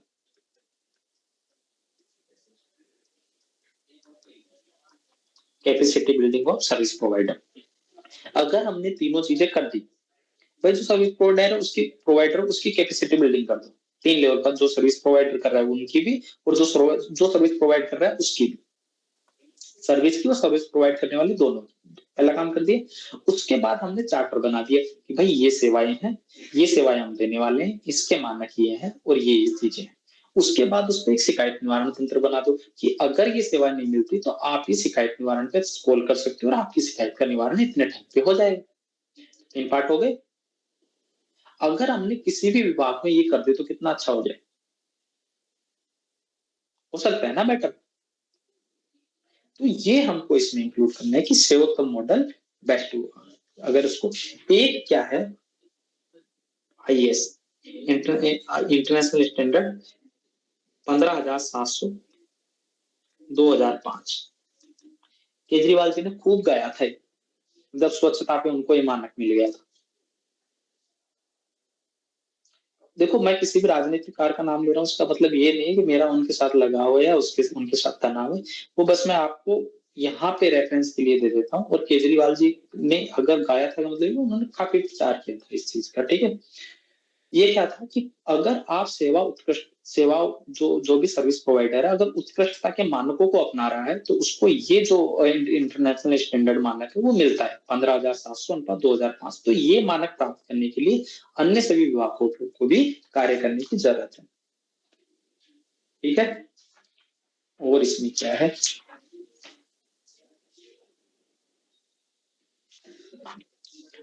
एक तो वो आपको पता ही होगा, निर्णय निर्माण से लेकर निर्णय क्रियान्वयन तक नागरिकों की भागीदारी ली जाए, वो तो आपको पता ही है, बेसिक है ना।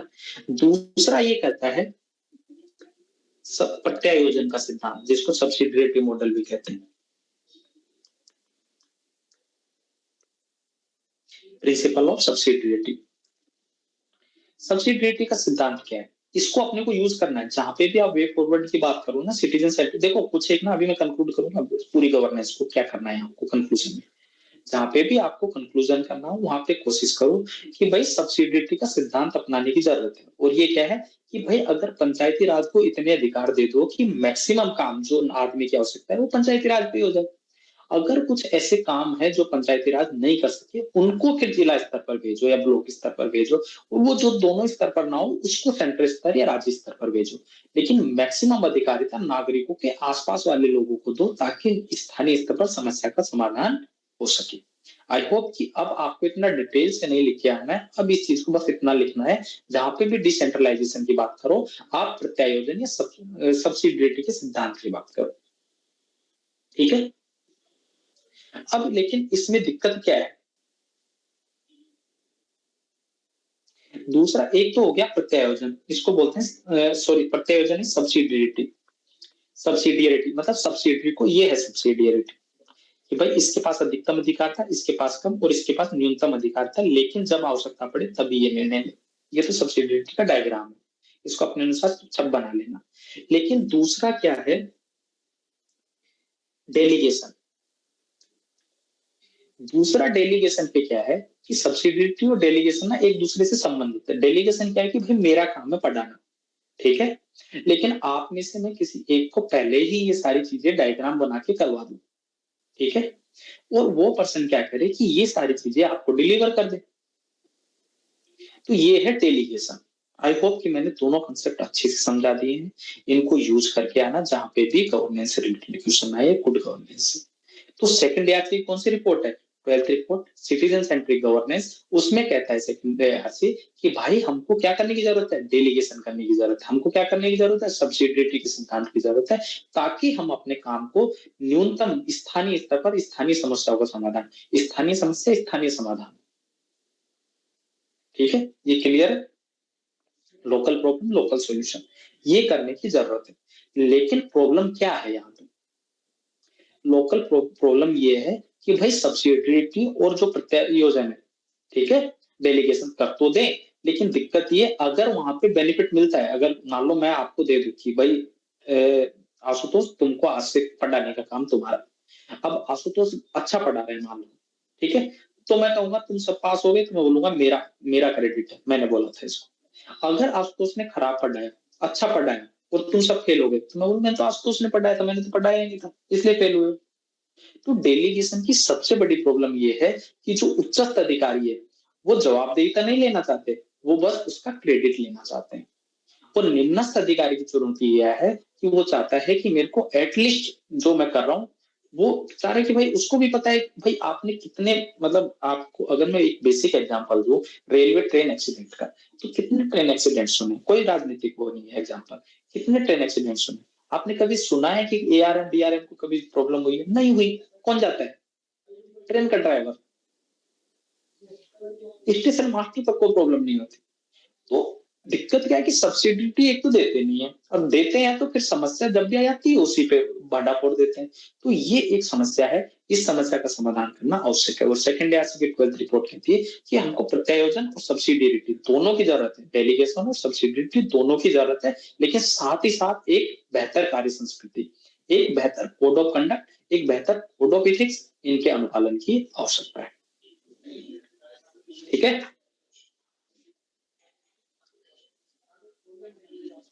एक जो प्रॉब्लम करते हैं, देखो मैं यहाँ पे सिटीजन चार्टर की बात की, मैंने सिटीजन चार्टर को मैंने समझा भी दिया, आप यूज भी कर लोगे, ठीक है। सिटीजन चार्टर का डायग्राम में मतलब डाल दूंगा, उसको डिस्कस नहीं कर रहा हूँ, आप अपने उसको चेक लेना। ये मैंने आपको किसका डायग्राम दे दिया है? सेवोत्तम मॉडल का। उसके अलावा मैंने डेलीगेशन और ये सब्सिडियरिटी का सिद्धांत ये इसको अपने अनुसार बना लेना, बेसिक आइडिया दे दिया मैंने।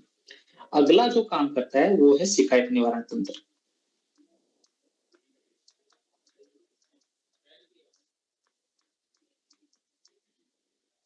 तो अब जब भी आप सेकंड ईयर की 12th रिपोर्ट की बात करोगे सिटीजन सेंट्रिक गवर्नेंस की, अगर भ्रष्टाचार की चीज है सिटीजन सेंट्रिक गवर्नेंस के थ्रू सोल्व कराओ। सिटीजन चार्टर की बात आ रही है तो 12th रिपोर्ट का काम लेना है। शिकायत निवारण तंत्र की अगर बात की जा रही है तो वहां पे भी हम लोग 12th रिपोर्ट का ही काम लेंगे। और इसके लिए कौन कौन से मॉडल है? सीपी ग्राम हो गया, सीवीसी हो गया, मानवाधिकार आयोग हो गया, एसटीएससी कमीशन हो गया। ये क्या है? एक तरीके से शिकायत निवारण तंत्र ही तो है। तो ये सारी चीजें हमारे लिए सॉल्यूशन का काम करेगी। ठीक है, ये तो बारे में आपको पता होगा तो मैं ज्यादा नहीं देख पाऊंगा। जैसे यूपी का लोकवाणी है, ठीक है। और एक वो अभी प्रधानमंत्री जी ने, हमारे माननीय प्रधानमंत्री जी ने अभी कुछ एक चीजें शुरू की है, जैसे कि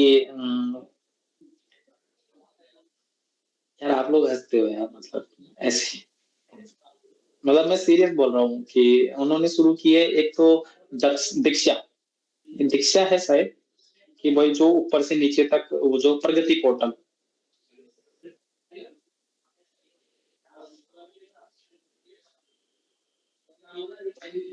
ठीक है। दूसरा एक इंटरनल ग्रीवांस सिस्टम भी हो, हर एक सिस्टम में जो भी ऑर्गेनाइजेशन है उसमें इंटरनल ग्रीवांस सिस्टम भी हो, जैसे सी बॉक्स वाला कंसेप्ट आपने सुना होगा, ठीक है, वो बेस्ट प्रैक्टिस है।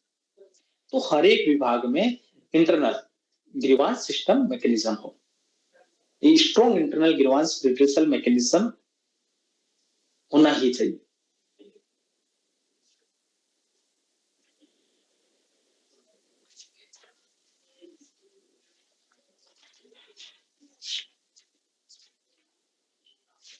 ठीक है, 12th रिपोर्ट समझ में आई? उसके अलावा कुछ ही चीजें, ठीक है, कि भाई डिसेंट्रलाइजेशन, डेलीगेशन, प्रक्रियाओं का simplification, simplification of rules and regulation, शिकायत निवारण तंत्र, सिटीजन चार्टर, ये सारी चीजें क्या है? सिटीजन सेंट्रिक गवर्नेंस बनाने के आधार है। कौन कहता है? सेकेंड ईयर की 12th रिपोर्ट। तो 4-5 चीजें, शिकायत निवारण तंत्र आता है, सिटीजन चार्टर आता है, और ये सारी चीजें आती है। तो किसका बेसिक यूज करोगे? कौन सी रिपोर्ट? 12th report. इतना क्लियर? बाकी की रिपोर्ट भी आज ही करा दूं या 2 घंटे का गैप लेके करवाऊं? अभी करवा दे? हैंड रेज करो जो चाहते हैं कि अभी करवा दे। अरे सॉरी सॉरी, जानते हो क्या?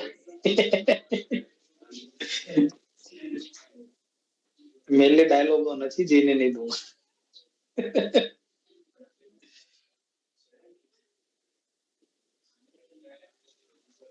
अगला, अब कुछ एक दो रिपोर्ट और है जिनको मैं इंपोर्टेंट है उनको मैं पहले करूंगा, जैसे 9th रिपोर्ट है। ठीक है,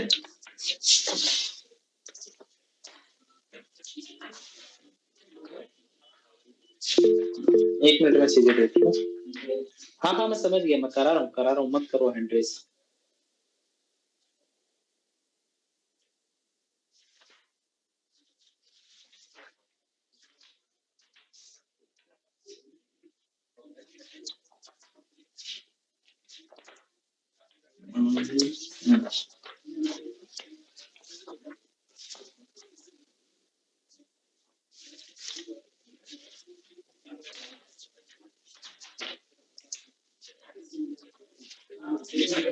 अभी तो काफी रिपोर्ट बच रहे हैं, बहुत काम बच रहा है। ठीक है, अगले हम बात कर रहे हैं किसकी? 9th रिपोर्ट की।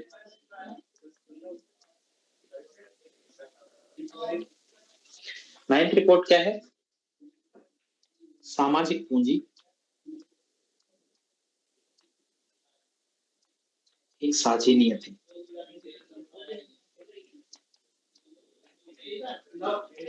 आज तो मैंने एक से भी रिपोर्ट का नाम नहीं पूछा है भाई। अगली बार अगर रास्ते में भी कोई मिल गया ना, मैं जा रहा हूँ मान लो ऑफिस से और घर, पकड़ के पूछूंगा रास्ते में। ठीक है, तो याद कर लेना। और मैं इसलिए नहीं बोल रहा कि मेरे को कोई मजा आने वाला है। एटलीस्ट आपका जब भी गवर्नेंस का कोई क्वेश्चन आएगा, आपका कंक्लूजन रेडी है। जहां पे भी आतंकवाद का क्वेश्चन आएगा, आपका कंक्लूजन रेडी है, आपको कुछ करना ही नहीं। मैं इतना करा रहा हूँ कि जहां पे भी आपको आर्ग्यूमेंट देना पड़ेगा ना, इवन कोई भी टॉपिक पे, तो आपके पास आर्ग्यूमेंट रहेगा। और वो मैं समझा भी रहा हूँ, ऐसा नहीं है कि समझा नहीं रहा हूँ। सब्सिडियरिटी का सिद्धांत, जब भी पंचायती राज आएगा, सब्सिडियरिटी सिद्धांत यूज करोगे फॉरवर्ड में। डेलीगेशन का यूज करो सब्सिडियरिटी के सिद्धांत के साथ, पंचायती राज के साथ। संसदीय समिति पे आए तब भी इसको यूज करो। तो ये तो आपको यूटिलाइज करना, आपको सीखना है। अगर नहीं हो रहे तो फिर मेरे को, अभी तो मेरे को खुद कोई समरी जो मैं बता रहा हूँ वो भेज देना ग्रुप पे। जिसकी राइटिंग अच्छी हो, दोनों हिंदी इंग्लिश वाले ग्रुप पे भेज देना। क्योंकि मेरे को भी, मैं भी पूरी समरी को जो मैंने लिखे हुए ना, हाईलाइट किए हुए, उन्हीं को, हाईलाइटेड चीजों को ही मैं करवा रहा हूँ। क्योंकि मेरी जो समरी थी वो कहीं गायब हो गई है, या आशुतोष जैसे लोग ले गए हैं मांग मांग के कि सर नोट्स दे दो। ठीक है, अगला,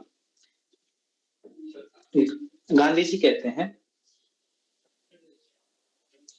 गांधी जी नहीं कहते एक्चुअली, मैंने ये बताया भी था कि जो क्या है सोशल कैपिटल। सोशल कैपिटल समझाई थी ना मैंने इकोनॉमिक्स में। Human capital, social capital, ethical capital, ये सारी चीजें मैं चर्चा कर चुका हूँ। अगर मैं बात करूं सामाजिक पूंजी की साझी नीति, तो इसमें कुछ एक चीजें हैं कि social social society, social capital क्या है कि जो एक नेशन के लिए सोशल ग्लू की तरह काम करती है, गोंद की तरह। जानते हो ना गोंद क्या होता है? अरे वही जिससे किताबें कहते थे। ठीक है, ये वर्ल्ड बैंक की परिभाषा है। ये क्या करती है कि लोगों में आपसी सहयोग की आकांक्षा को बढ़ावा देती है, साथ ही साथ साझा मूल्य, जो कॉमन वैल्यूज है, उनमें समाज की जो, देखो एक कल्चरल डाइवर्सिटी इंडिया में, ठीक है, अगर सोशल कैपिटल होगा तो जो कल्चरल डाइवर्सिटी उसका हम लोग सम्मान करेंगे, तो कल्चरल डेमोक्रेसी एक तरीके से स्थापित कर पाएंगे। और जैसे ही कल्चरल डेमोक्रेसी स्थापित कर पाए हम लोग, लोगों में विश्वास और विकास दोनों एक साथ बढ़ सकेगा।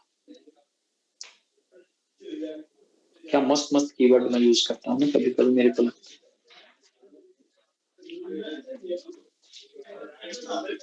अब देखो, सामाजिक पूंजी, जब भी एनजीओ से रिलेटेड कोई रिफॉर्म की बात आए, मैं रिफॉर्म अभी बता दूंगा, बस मैं बता रहा हूँ कि कहाँ कहाँ यूज करनी है।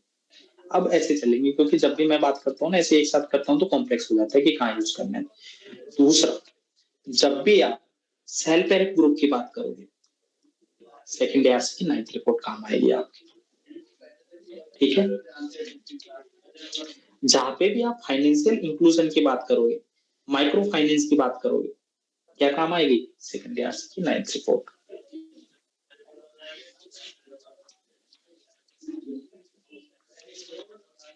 अब इसमें खुद के वो कुदुमसरी हो गया, वो सारी चीजें इसमें दी हुई है, मायराड़ा कुदुमसरी, ये सारी चीजें इसमें दी हुई है। ठीक है, इसके अलावा और कुछ है? बस इतना ही है। ठीक है, फाइनेंशियल इंक्लूजन तो हो गया, बस इसमें क्या कहा है, माइक्रो फाइनेंस को बढ़ावा दो, ये सारी चीजें मैं वो सारी चीजें करवा रहा हूँ अभी ना। बस इन चीजों के बारे में, सॉरी दबाव समूह,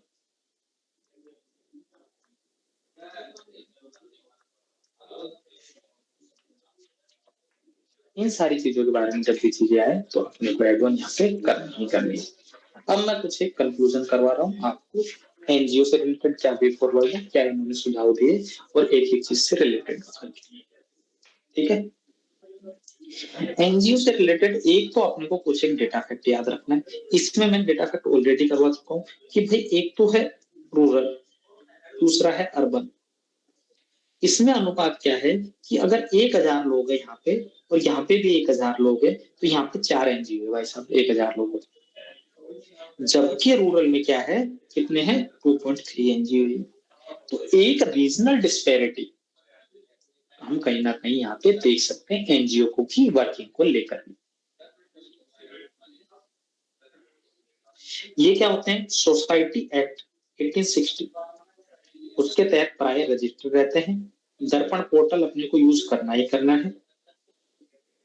ठीक है, और कुछ एक ना अपने को क्या करना है कि भाई आपको एनजीओ का नाम याद रखना है।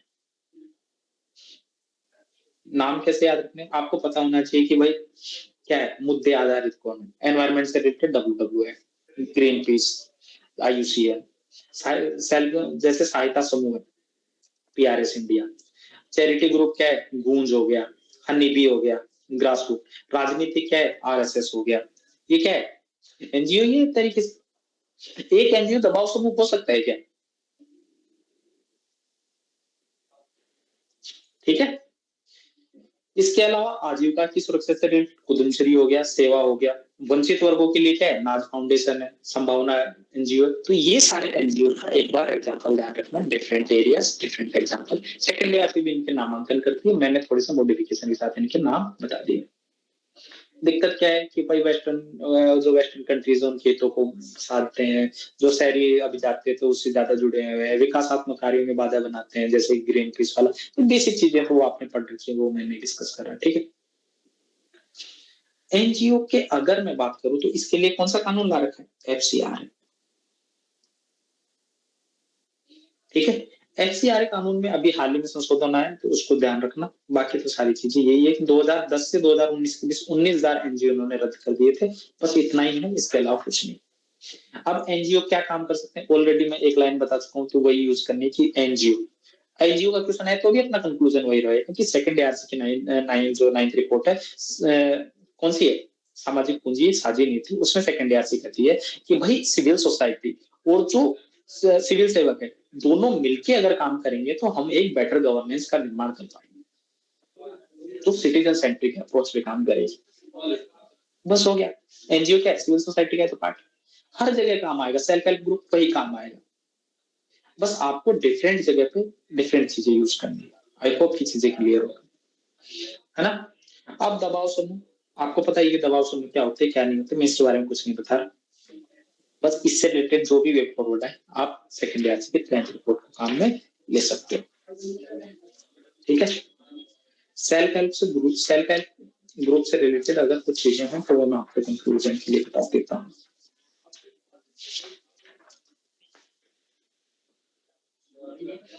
ठीक है, एक तो नाबार्ड का ई शक्ति प्रोजेक्ट इसमें बेस्ट प्रैक्टिस का एग्जांपल है।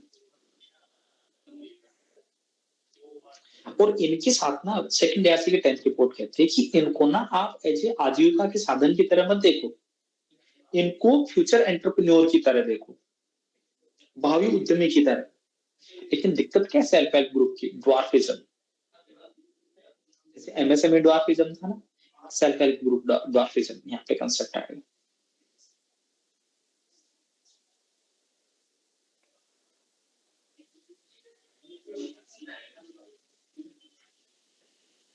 और सबसे बड़ा जो सर्वे बताया ना कि अगर गरीबी निवारण में अगर किसी ने काम किया है ना तो वो है सेल्फ हेल्प ग्रुप। इसका एक डेटा ना मैं आपको करवाऊंगा, अभी तो है नहीं शायद, लेकिन मैं फ्यूचर में डेटा करवा दूंगा। लेकिन दिक्कत क्या है सेल्फ हेल्प ग्रुप की? कुछ एक चीजें ना मैं सेल्फ हेल्प ग्रुप के बारे में लिख लो, अगर कुछ चीजें मेरे को लगती है जो। हाँ, एक तो नाबार्ड वाला तो ई शक्ति प्रोजेक्ट तो मैंने बता ही दिया। महिला सशक्तिकरण में इसने भूमिका निभाई। Spill over effect, spill over effect इसका काफी होता है। जैसे स्पिल ओवर इफेक्ट क्या होता है? काम एक ही होता है लेकिन इसके प्रभाव 3-4 जगह होते हैं। लाइक कैसे कि भाई दे तो रहा आजीविका सुरक्षा है, लेकिन इससे क्या होगी? पोषण सुरक्षा, महिलाओं की जो जीवन दशा है वो भी बेटर होगी।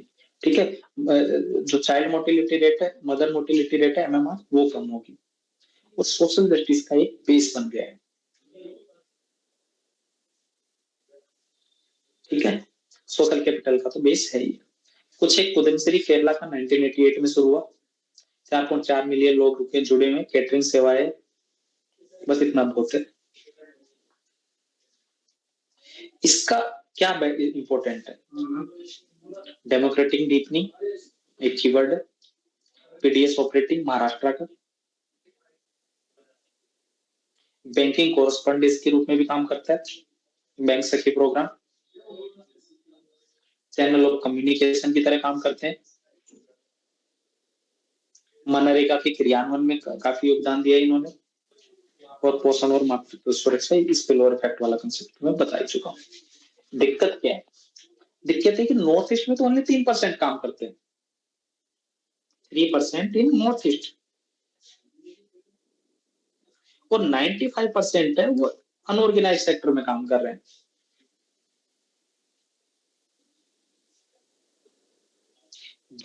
तीसरी दिक्कत क्या? नॉलेज गैप है। वही एचडीएफएल आईटी है, कुछ भी नया नहीं बता रहा। एचडीएफएल आईटी चलेगा, दौड़ेगा इसमें।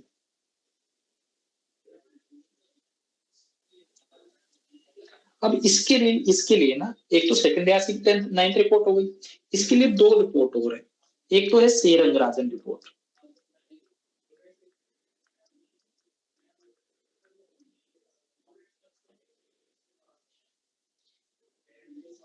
सी रंगराजन रिपोर्ट कहती है कि भाई सेल्फ हेल्प ग्रुप है ना, इससे एक की फैक्टर है किसका? वित्तीय समावेश, फाइनेंशियल इंक्लूजन का।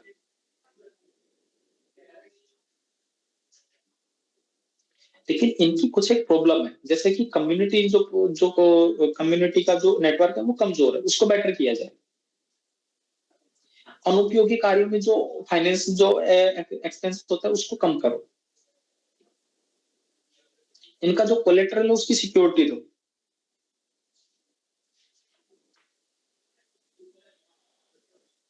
अब इसके प्रोग्राम तो आपको पता ही है, लिज्जत पापड़, आशीर्वाद आटा, ये सारे इसी के एग्जाम्पल। ठीक है, बस इतना ही सेल्फ हेल्प ग्रुप से रिलेटेड था, बाकी आप लिख दो। ठीक है, 9th रिपोर्ट कंप्लीट। किस किस के बारे में लिखना है, क्या क्या लिखना है, आप जो आपका मन करे वो लिख देना, वो चलेगा। बस जो इंपॉर्टेंट मेरे को लगा वो मैंने बता दिया उस रिपोर्ट से रिलेटेड। अब कुछ एक रिपोर्ट, 1-2 रिपोर्ट और जो इंपॉर्टेंट है, बाकी में तो फिर मैं नाम बता के छोड़ दूंगा। ठीक है, 4th रिपोर्ट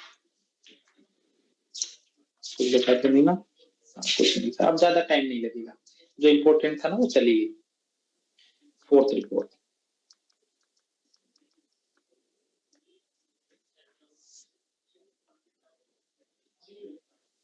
गांधी जी वाला कोटेशन में करवा ही चुका हूँ इस 4th रिपोर्ट का। ठीक है,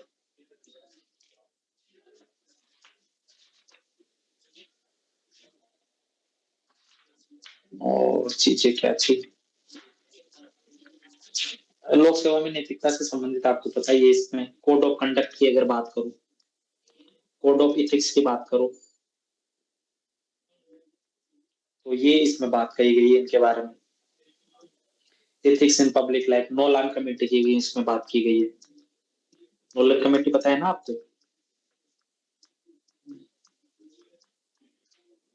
ये वैल्यू अपने अनुसार देख लेना।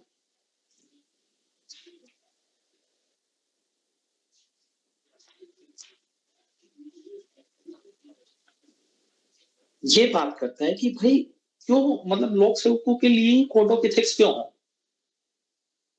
जो संसद है, जो मंत्री है, उनके लिए भी तो कोड ऑफ एथिक्स होनी चाहिए ना। और जहां पे भी आप दल बदल की बात करो, जहां पे भी आप संसद की जो कार्यदक्षता उसकी कमी की बात करो, वहां पे फोर्थ रिपोर्ट काम में लो ना भाई। सेकंड ईयर की फोर्थ रिपोर्ट तो बोली है एमपी लेड स्कीम हो या संपत्ति का ब्यौरा देने हो, किसी से भी रिलेटेड। इसी रिपोर्ट में गांधी जी के 7 पाप की बात की भाई साहब, जो यूपीएससी ने पूछा है।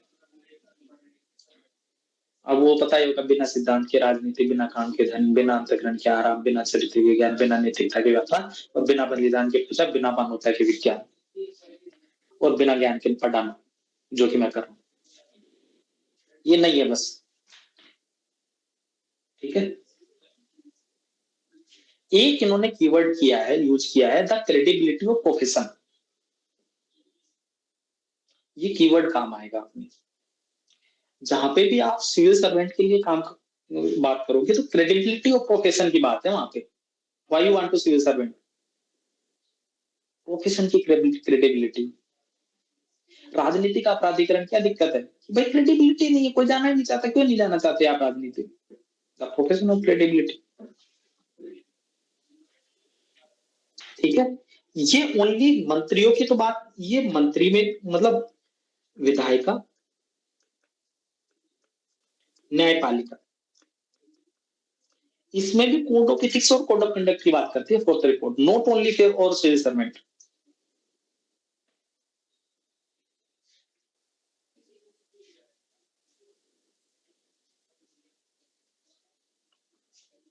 और न्यायपालिका ने क्या किया कि अपनी जो इथिकल जो है फ्रेमवर्क, भाई एक इथिकल फ्रेमवर्क होना चाहिए सबके लिए।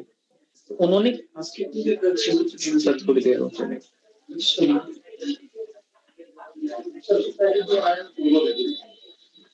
Ethical framework for the judiciary, उसमें क्या किया? Restraint of value of judicial life, न्यायिक जीवन के मूल्यों का पुनर्कथन 1997 में एक फ्रेमवर्क लाया। किसके लिए? न्यायिक, उसके लिए, न्यायालय के लिए। उसमें उन्होंने कहा कि इसकी सूचना दोगे, तुमने कितना भ्रष्टाचार किया है, कितना पैसा है तुम्हारे पास, वो सारी चीजें उसमें थी, ठीक है, 1997। तो ये क्या कर सकते कि ऐसा ही कानून किसके लिए लाया जा सकता है? जैसे तो हम लोगों ने कोड ऑफ जो कोड ऑफ कंडक्ट का चुनाव आयोग का, उसमें है ऐसा प्रोविजन, लेकिन एक जो चयनित अधिकारी है उनके लिए भी तो किया जा सकता है। और फिर भ्रष्टाचार के समाधान से रिलेटेड जब भी आपको कोई बात करनी हो तो हम लोग इसको यूज करेंगे ही करेंगे, ठीक है। तो आपको पता ही होगा आर्टिकल 311, आर्टिकल 311 क्या पता है ना आपको? लोक सेवकों के संरक्षण से संबंधित। तो सेकंड ईयर से बोलते हैं कि 311 का जो प्रोविजन है ना, इसको थोड़ा सा वो करो भाई, आर्टिकल 311, इसको थोड़ा सा लूज करो।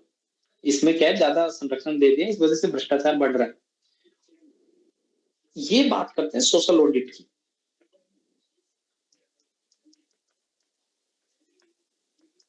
सेकंड ईयर से की फोर्थ रिपोर्ट, पता है ना सोशल ऑडिट क्या है?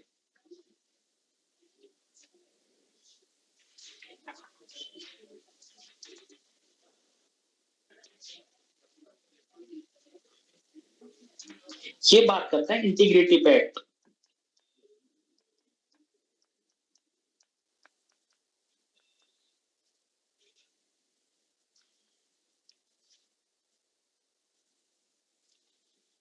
पॉजिटिव साइलेंस की भी मना करता है कि भाई आपको साइलेंस क्यों रहना है? भाई आपको पता है कि भ्रष्टाचार हो रहा है, वो नेगेटिव साइलेंस।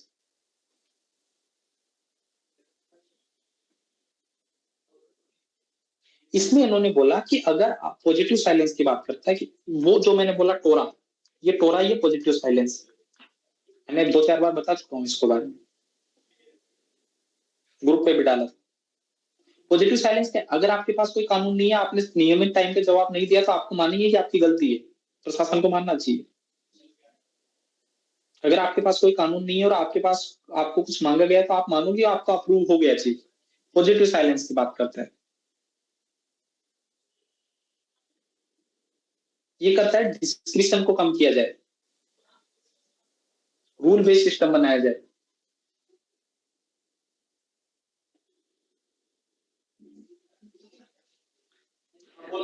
सर पे बैठा दो मेरे पे। नहीं आप ही बोल रहे हैं। कितने लोग हैं?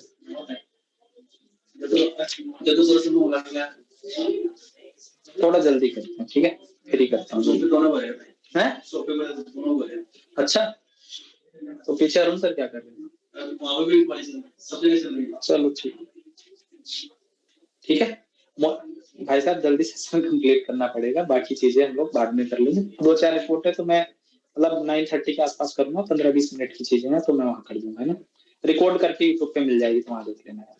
काम की चीजें मैं डिस्कस कर दिया हूँ, ये लास्ट रिपोर्ट है जो सबसे ज्यादा इंपॉर्टेंट है।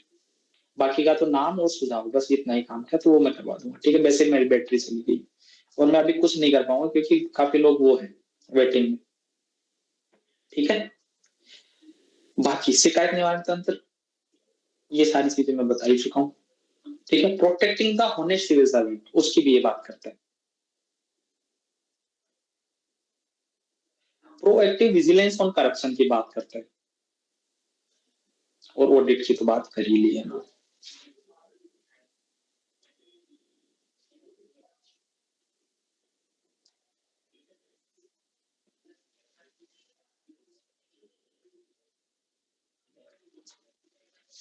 ठीक है, तो सेकंड या फोर्थ रिपोर्ट में ये सारी चीजें हैं, इनसे एक बार गो थ्रू हो लेना। मैक्सिमम चीजें मैंने करवा दी है, अभी 2-3 रिपोर्ट और है, ठीक है। एक तो मेरे हिसाब से थर्ड रिपोर्ट है, मतलब वो जो काम की चीजें लिखनी थी मैंने लिखवा दी है। इन फ्यूचर वाली जो रिपोर्ट है मैं उनको आज 9:30 के आसपास में सेशन लूंगा, आधे घंटे की क्लास मैक्सिमम, इससे ज्यादा नहीं लूंगा तब, ठीक है। उसमें जितने भी काम की चीजें हैं वो मैं जल्दी करवा दूंगा ना। बाकी ठीक है, सेशन के लिए धन्यवाद। आई होप कि पॉजिटिव सेशन रहा होगा, फायदा तो कुछ मिला ही होगा। बाकी गांधी जी की 7 बात तो आपने पढ़ ही ली है, ठीक है। वो समरी भेज देना, जिसने बना ली है वो समरी मेरे को एक बार भेज देना, थोड़ा सही तरीके से। 9:30 पे मिलते हैं।